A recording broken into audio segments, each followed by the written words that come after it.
Hello and welcome to my channel Moxie DIY in Java. I'm Michelle. Today we're going to be doing some BoHo DIYs. So grab your cup of coffee or your favorite beverage and join me.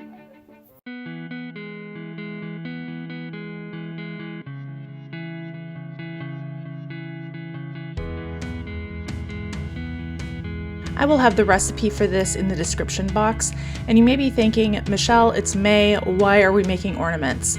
Well, these are actually going to be used in a future DIY in this video, and they lend themselves really well to boho decorating. So these are called porcelain ornaments. Technically they're clay, but the reason they're called porcelain ornaments is because when they are baked, they stay pure white. Now the consistency we're going for here is mashed potatoes, so this is still pretty runny, but as you'll see in Movie Magic, we have mashed potato consistency right about now. And what we're going to do is let this cool in a glass jar and cover it with a damp towel, and once it's cool to the touch, we can work with it.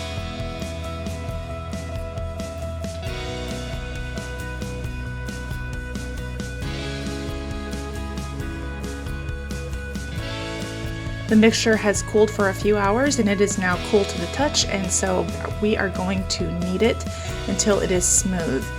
It does not take that long to knead it, maybe a minute, and it becomes this really nice dough to work with. And all I'm going to do is roll it out on my silicone mat and use cookie cutters of various shapes to create our ornaments.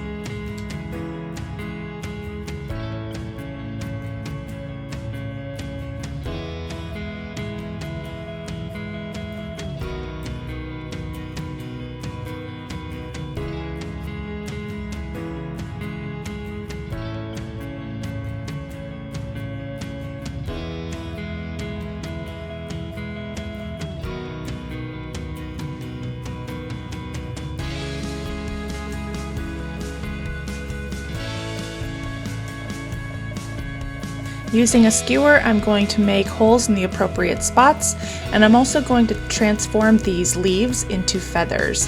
And right now I'm just kind of making the design that I want, and then I will cut it out. Now these will bake in the oven for 2 hours at 175 degrees, and when it's done we're going to let them completely cool in the oven. And this is what they look like.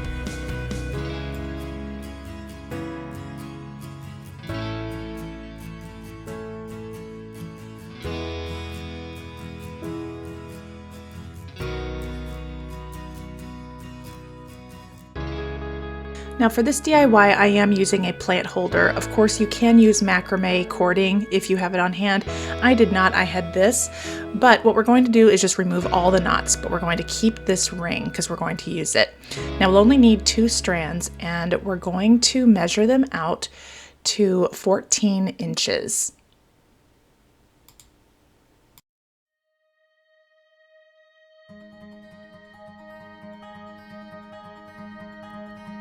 We will make a loop at that 14-inch mark, and then we will place it on the ring.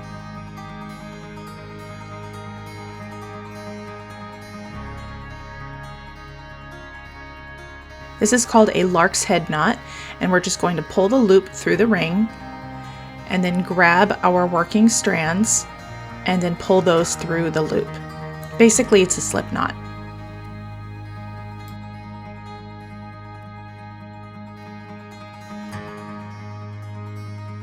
And there we have it. Now we will repeat with the second strand.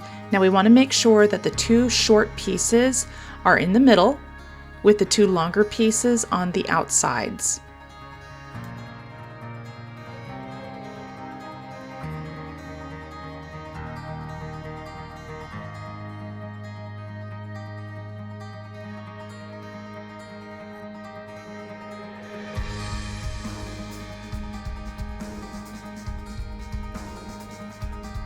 And now we'll secure it with good old masking tape. I'm going to secure the loop and then the 2 shorter strands. These are going to be our anchor strands.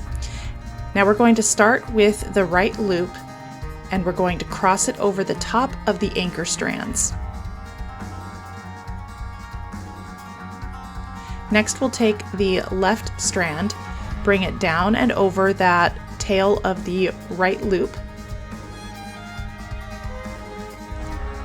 under the anchor strands.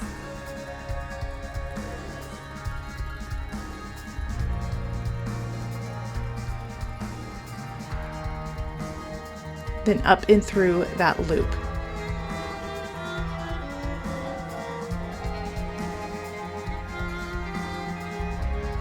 Then we will pull the 2 loose strands to tighten it, and we have made our first knot. Yay!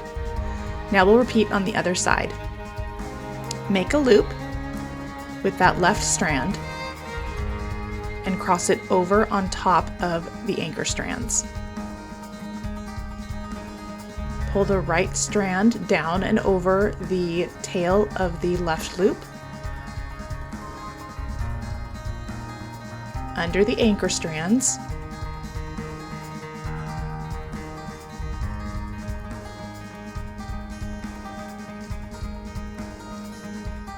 and up and through that loop.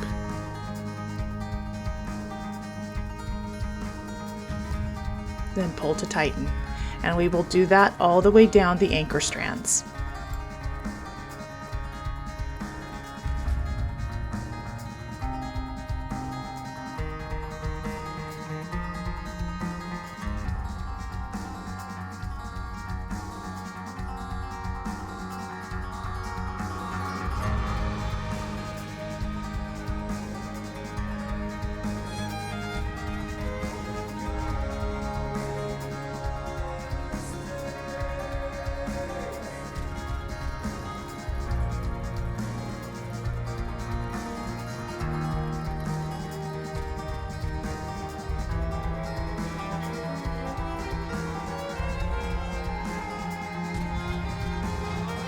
Now to finish it off, we're going to take a 3rd strand and we're going to make a loop with a little tail on the end right here.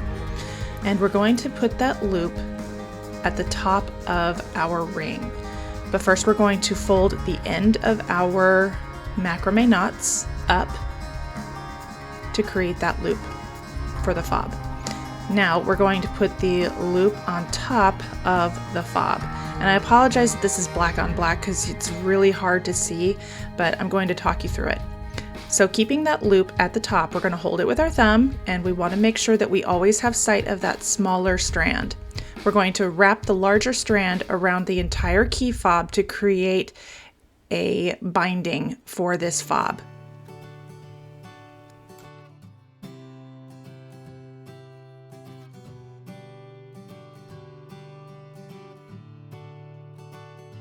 Once it's wrapped to your liking, I went around about 5 or 6 times, you're going to take your working strand and put it through that loop. Then holding that longer strand, not the loop, you're going to leave the loop alone now, you're going to pull the short strand that we kept out, this one right here. You're going to pull that tight, and as you pull it, it's going to not only tighten the loop, but it's also going to pull the loop underneath the wrapping that you just did, creating a hidden knot. And then once it's where you want it to be, cut off all of the excess strands.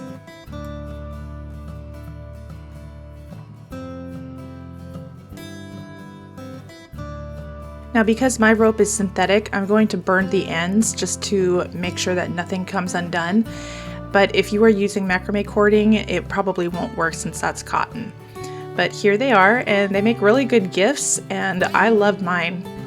As I mentioned in the beginning, this is a boho video, but is also a DIY challenge hosted by my friend Tiff of Broke Girl Aesthetic, and we are all doing boho DIYs in this video. But wait, there's more. There's also an Amazon gift card up for grabs. So if you want to be entered into that prize, you will need to comment on every single video, and the comment will be randomly picked by Comment Picker. So good luck, I hope that you win, and with that, let's continue.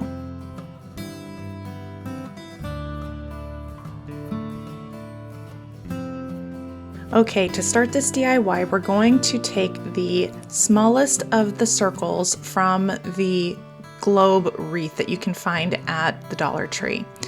And I'm going to clip off one of the little loops on the end, but I'm going to save one so that way we can use it for hanging. And all I'm going to do is just flatten it out. Now I'm using some lace that, again, I found at the Dollar Tree and some coordinating string, and I'm going to attach it to this ring. And all I'm going to do is I'm going to treat this like a clock face. I'm going to attach 12 o'clock, then 6 o'clock, then 3 o'clock, and 9 o'clock. And then once I have those 4 anchors, I start going in between them and attaching the lace to the wreath form.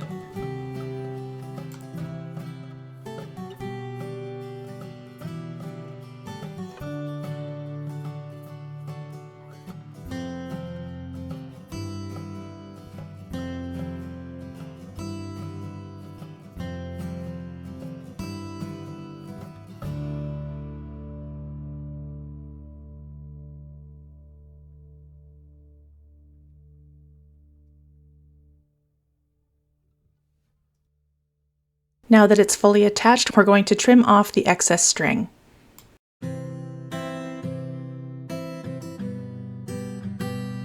My goal for this fringe was texture, so I'm using lots of different sizes and widths of various types of ribbons and yarns. Now first I'm going to start with the thickest yarn, and I'm going to do it between 5 o'clock and 7 o'clock. And I just used the width of the wreath form, and then I'm going to attach all the other ribbons and yarn sporadically throughout the rest of the fringe. And once again, we're using that lark's head knot.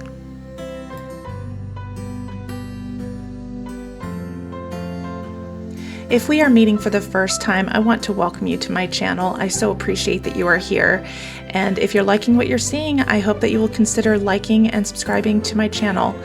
And if you are part of the Moxie family, I am so blessed by your presence. I hope that you enjoy what you see today.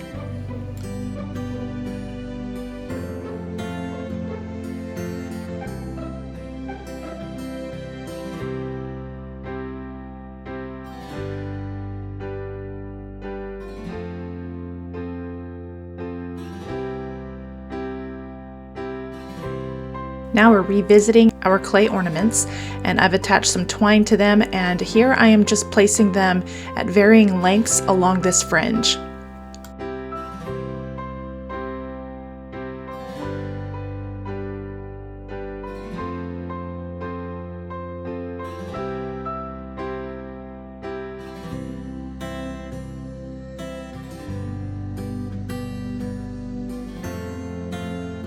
Now you can continue to embellish this with beads. I chose to leave mine as is, but I think it would look equally beautiful with beads on it.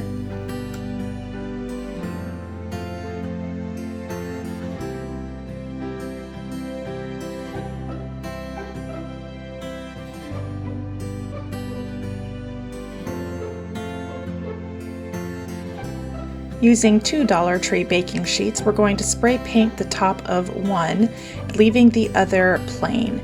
Now the reason we're doing this is because they are very thin and very bendy, so we're going to use 2 of them and glue them together to make it much more sturdy. So we're going to use this epoxy by Gorilla Glue. It's one of my favorites, and we're just going to put it all along the inside and the rim of the bottom or unfinished pan, and then place the finished pan on top and then clamp it together.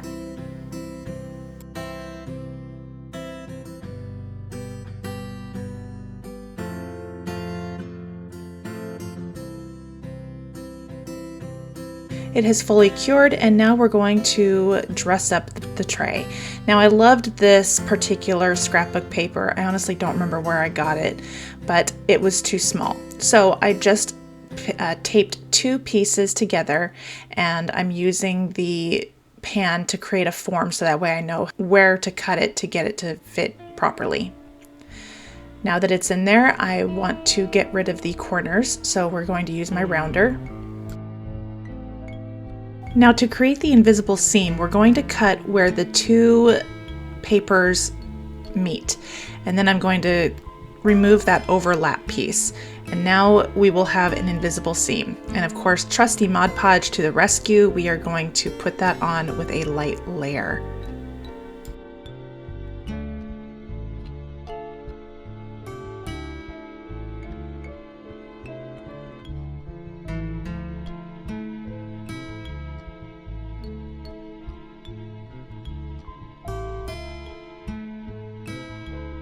Now to create the clay part, we're going to roll some air dry clay into a long snake.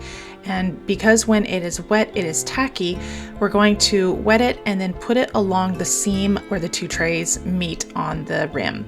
Now, I'm doing this because I don't want to see that seam, and also just to create a more homemade look to this tray.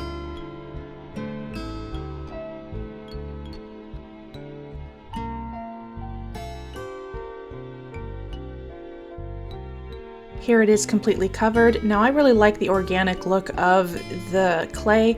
If you want it to be more perfect, I suggest using some tools to even it out a little bit more. Now that the Mod Podge underneath the paper is fully dry, we're going to give it a top coat. So once the clay had dried, I noticed it was a different color from the base tray. So we're just going to remedy that by painting it. And this ended up turning out to be a really beautiful creamy white color. I used Adirondack White and Espresso. Now time for the handles. We're going to measure this leather ribbon out to 14.5 inches, and we're going to use some fabric glue on one half so that way we can fold it over and create a double-sided leather ribbon.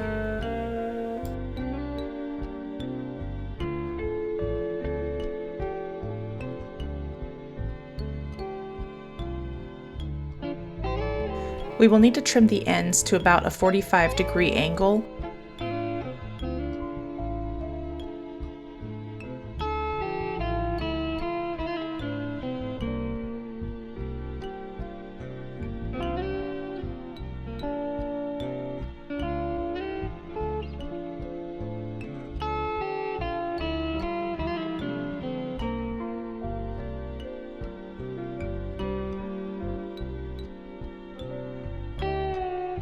For our final embellishment, we're going to use paper brads, and I'm just going to trim off the ends so that way it becomes a metal button essentially.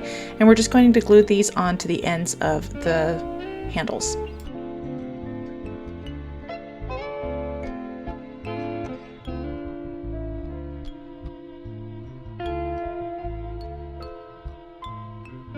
I would love to know which one of these is your favorite. I think mine is actually the tray. I love the dream catcher, and that actually ended up going to my niece for her to put in her bedroom, but I think the tray was my favorite. What about you? Which one was yours?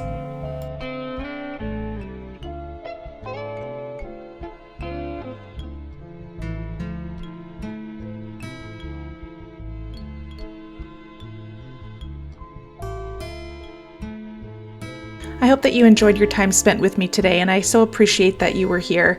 And until I see you in the next video, take care.